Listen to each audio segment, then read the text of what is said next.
Doctor Strange 2, ça sera tout? Du popcorn aussi. En version originale? Comme chaque jeudi soir, le Grand Palace propose de nouvelles séances en VO ou version originale. Ce soir-là, une cinquantaine de spectateurs se sont déplacés.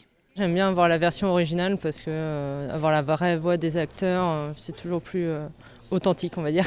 La première fois, c'était par hasard, on s'est trompé, tout simplement. On n'a pas regardé. Non, on Voilà, n'a pas on n'a regardé, pas- on a pris c'était Cruella. Et au final, on a bien aimé. Voilà 10 ans, le Grand Palace ne proposait aucune séance en VO, mais avec l'engouement, le cinéma va bientôt projeter plus de films en version originale. Dans 2 ans, ce qui était en VO va devenir le VF et ce qui était en VF va devenir le VO. Notre ambition, c'est ça, c'est d'avoir plus que quelques séances pour les... Parce qu'il ne faut pas oublier les gens qui ne peuvent pas lire.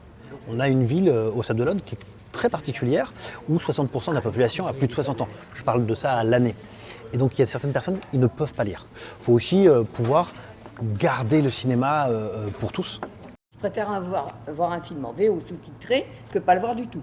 Ah. On est bien d'accord. Et si tu as le choix des deux, Les deux de quoi? VF. Version française. Alors si je suis très fatiguée et que j'ai pas envie de me fatiguer, j'irai voir en VF. Mais le summum du summum, c'est la VO. Don't forget.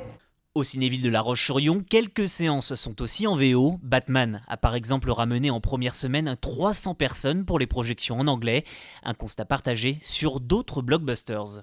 Quand on propose Doctor Strange sur un mercredi soir de sortie en version originale à 19h30, on enregistre 90 spectateurs sur la séance. On va faire 300 spectateurs sur la séance à 20h30 en version française. Donc on voit bien que la demande est de manière plus importante sur la version française, mais on ne peut pas négliger les 90 spectateurs de la version originale qui, eux, avaient vraiment le plaisir de le découvrir dans ce format-là. Cette nouvelle demande s'explique assez simplement pour les exploitants. D'abord, la croissance des abonnements aux plateformes de streaming, mais aussi la crise sanitaire. Les personnes qui habitaient dans les grandes villes se sont plutôt réfugiées dans des villes de taille moyenne, mais ces personnes-là avaient déjà des habitudes à l'époque. Donc ils n'ont pas envie de les perdre. On va forcément avoir besoin de répondre à ces demandes-là. Les cinémas n'ont d'autre choix que d'accompagner ce public pour les reconquérir. En 2021, le nombre de spectateurs a chuté de 23,2% par rapport à 2019.